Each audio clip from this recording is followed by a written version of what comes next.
Bueno, continuando con nuestro video cápsula de sistema digestivo y siguiendo el tubo digestivo, nos toca entonces la segunda parte, que son los intestinos delgados y gruesos. Además, un pequeño resumen. Entonces, habíamos quedado en el video anterior de que terminando el estómago, a nivel de epílogo, hay un cambio entonces de la mucosa gástrica hacia la mucosa duodenal y aparecen las vellosidades intestinales. Pero yendo un poquito más en detalle, en el intestino delgado podemos encontrar tres regiones. Tenemos el duodeno primero, el yeyuno y después el ilion. Y hay una serie de pliegues en la mucosa y en la submucosa, además de presencia de microvellosidades en las células epiteliales, destinados a aumentar la superficie de absorción a nivel de intestino delgado, que es donde se produce la absorción de los nutrientes. Entonces, yendo de mayor a menor, estos pliegues tenemos primero pliegues macroscópicos, que son los pliegues circulares o válvulas de Kerkring o válvulas coniventes. Con todos esos nombres ustedes lo pueden encontrar en los textos. Además, tenemos en las vellosidades intestinales. Entonces, tenemos acá la submucosa, y aquí en la mucosa, donde tenemos la vellosidad intestinal que estoy indicando acá y las glándulas intestinales. Entonces todo esto nos aumenta la superficie de absorción sumado a las válvulas circulares o coniventes. Acá otra imagen de la vellosidad intestinal. Y si nos fijamos en una sola célula epitelial absortiva, que tiene microvellosidades, entre pliegues, vellosidades y microvellosidades, tenemos un área de absorción total a nivel de intestino delgado de aproximadamente 200 metros cuadrados. O sea, una cancha de fútbol más aproximadamente. Aquí otra imagen. Las válvulas circulares, válvulas coniventes, la vellosidad intestinal, la glándula intestinal hacia acá, y obviamente con este aumento uno no ve las microvellosidades. Aquí lo mismo, la vellosidad, mirado desde la superficie, y acá las glándulas intestinales. Algo muy parecido a lo que pasaba a nivel de estómago, que son glándulas tubulares simples, pero que no tienen una trayectoria recta, sino más bien curvilínea, y por eso se ven así. ¿Qué tipo de célula podemos encontrar en el intestino delgado? En la mucosa tenemos un epitelio cilíndrico simple con microvellosidades y células caliciformes. Así se clasifica correctamente el epitelio intestinal. Epitelio cilíndrico, simple, presencia de microvellosidades y presencia de células caliciformes. En la lámina propia, parecido a lo que pasaba con el estómago, tenemos glándulas intestinales, donde tenemos células absortivas. Obviamente hay un predominio de estas a nivel de vellosidad, células mucosas, que son las células caliciformes, células de Paneth, enteroendocrinas, células madre o stem cells, células Taft, células de copa, cuya función no está muy conocida, células M también, y tenemos la muscular de la mucosa, que es lo que delimita la mucosa de la submucosa. Entonces, en la vellosidad, que estoy indicando acá con el puntero, acá, hay un predominio de células absortivas, acá en azul, y de células caliciformes, que son las células secretoras de mucus. Aquí están como células Goblet. Y en la glándula intestinal también tenemos algunas células absortivas, tenemos células amplificadoras, células de tipo stem cells y tenemos células enteroendocrinas. Estas son por lo menos las más clásicas, las más conocidas. Las células absortivas, que son las que son justamente las cilíndricas con microvellosidades, absorben péptidos pequeños, aminoácidos, monosacáridos, glucosa, por ejemplo, lípidos, pero también secretan algunas enzimas que son capaces entonces de degradar péptidos pequeños o disacáridos, y además tienen un rol en la defensa porque en su superficie expresan, en su membrana, expresan receptores de tipo TOL, que son receptores que son capaces de reconocer a patógenos y son parte de la inmunidad innata. Acá están las células caliciformes. Entonces, cuando uno, si se acuerdan de sus clases de epitelio, de revestimiento, cuando uno habla de polarización epitelial, el epitelio típico que uno muestra es el epitelio cilíndrico con microvellosidades presentes en el intestino. Entonces acá tenemos las microvellosidades, está el complejo de unión entre una célula epitelial y otra, y cómo son absorbidos los nutrientes. Tanto los aminoácidos como los azúcares son degradados entonces enzimáticamente a nivel de lumen y son transportados mediante transportadores, ya sea de aminoácidos o de azúcares, transportadores de glucosa, de galactosa, por el dominio apical y después en el dominio vasolateral son transportados nuevamente y hacia los capilares. Respecto a los lípidos, los ácidos grasos, por acción de los sales biliares, son emulsionados, difunden por las microvellosidades, son captadas por proteínas transportadoras en el interior de la célula y en el dominio vasolateral son entonces, son transportados hacia los capilares linfáticos. Algo muy parecido pasa para el colesterol, también por acción de sales biliares se forman micelas. Hay ciertos transportadores acá, como el NPC1L1, pero para efectos visto, digamos, esto no es tan importante, lo van a ver en fisiología. Son transportados, procesados y también llevados entonces a los capilares linfáticos.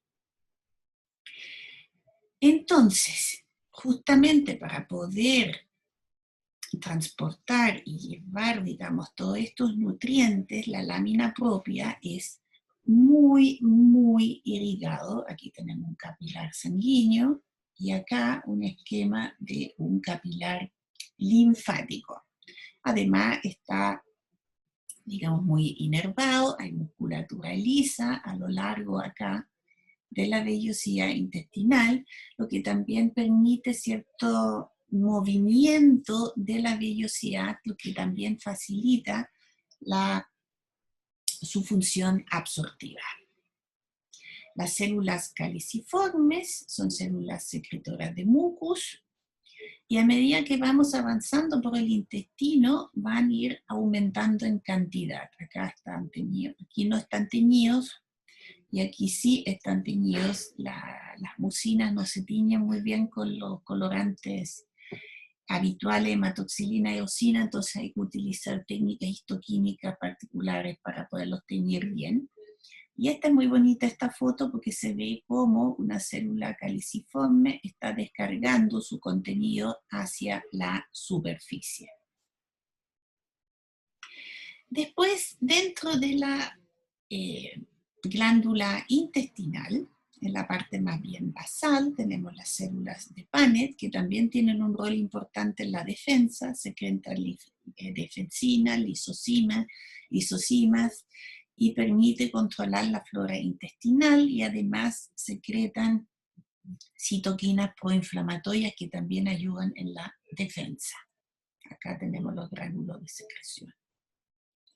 Tenemos también las células M, M viene de micropliegues, y están en relación a una lámina basal discontinua.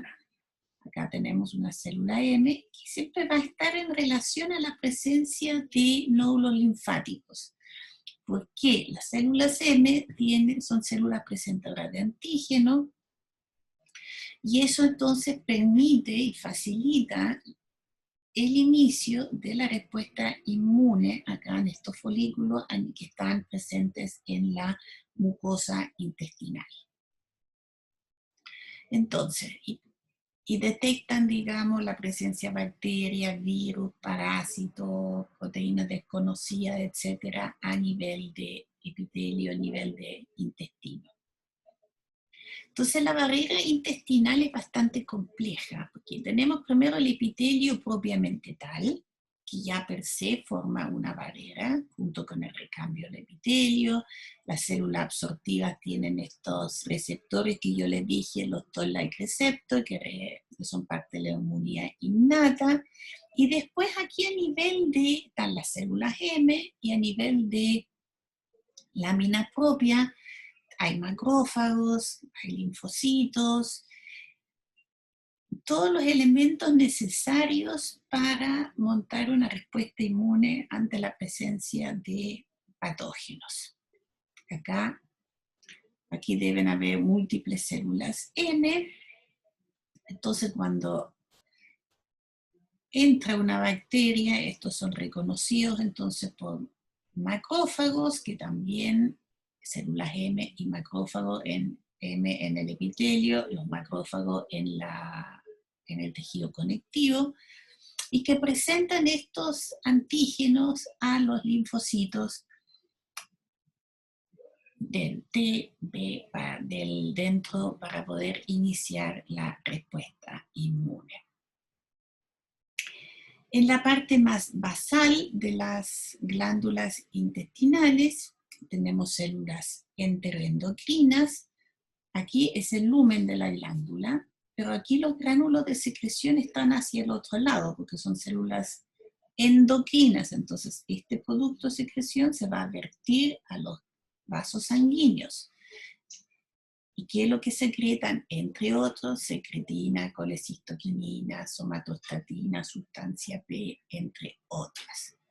Aquí una selección de tipo de células enteroendocrinas, no es para que se aprendan esto de memoria, pero para que sepan, digamos, la cantidad de células enteroendocrinas distintas que tenemos a lo largo del tubo digestivo.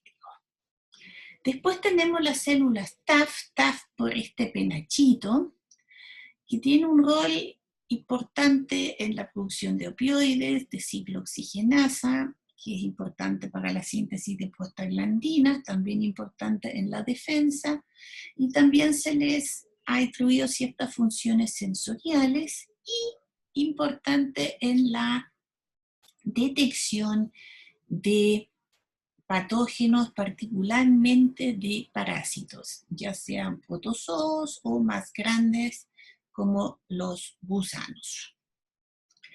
Después la lámina propia, tejido conectivo laxo, esto ya se la mostré, esa foto, muy irrigado, tanto vasos sanguíneos como linfáticos, fibras nerviosas, musculatura lisa y abundantes células del sistema inmune. En la submucosa destaca en el duodeno la presencia de glándulas mucosas y cuyas mucinas tienen un pH bastante alto, y eso permite neutralizar el contenido del bolo alimenticio, ¿cierto?, que es ácido al salir del estómago. capas musculares, una circular interna, una longitudinal externa y la presencia entre medio de estas dos capas de un plexo nervioso, el plexo mientérico, antiguamente denominado de Auerbach. Y por fuera la serosa. Acá tenemos plexo mientérico, esta es la longitudinal externa, la circular interna, aquí lo mismo, circular interna, longitudinal externa y el plexo nervioso acá entre medio. Y, perdón, aquí hay otro plexo a nivel de submucosa, que es el plexo submucoso, o de Meissner, antiguamente llamado así. Entonces, en el nivel de intestino delgado, lo que destaca a nivel de duodeno es la presencia de glándulas mucosas y a nivel de ilion la presencia de abundantes nódulos linfáticos. Eso no significa que aquí a nivel de yeyuno no haya nódulos linfáticos, pero son particularmente abundantes en el ilion y van aumentando en el intestino grueso. En el intestino grueso también está formado por tres partes, ustedes lo saben mejor que yo. Tenemos el ciego, que se une al apéndice, el colon y el recto. Aquí no tenemos pliegues en la mucosa ni submucosa, excepto en el recto, ni vellosidades intestinales. O sea, es una superficie bastante más lisa, pero tenemos estas aperturas de las glándulas intestinales a nivel de intestino grueso. ¿Qué es lo que pasa a nivel de intestino grueso? Se compacta las heces, digamos, lo que va quedando, porque la gran mayoría de los nutrientes, ¿cierto?, se absorbieron a nivel de intestino delgado. Se produce la absorción de vitamina K, B5, y además de agua, aproximadamente 1 litro de agua es reabsorbido a nivel intestino grueso, lo que permite la compactación de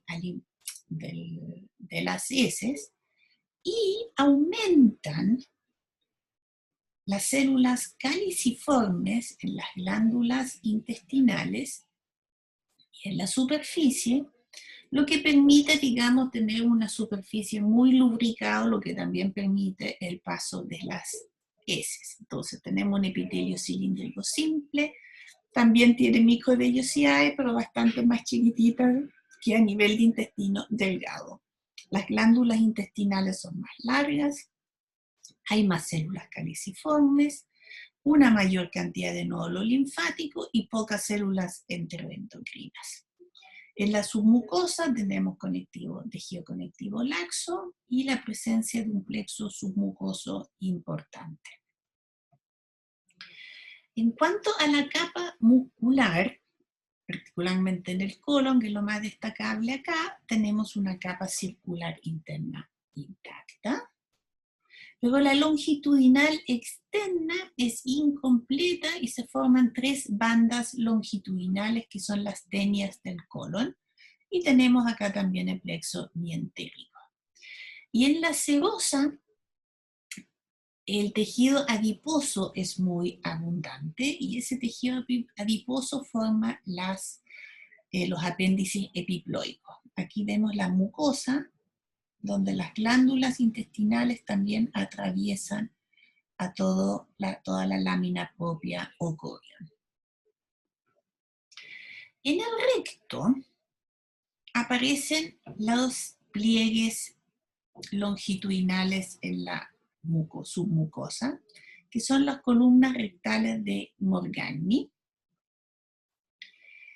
Aproximadamente 2 centímetros antes de la apertura anal desaparecen las criptas de Lieberkühn o glándulas intestinales y aparece un epitelio plano estratificado no queratinizado. Es un cambio abrupto, muy parecido a lo que pasaba entre esófago y estómago.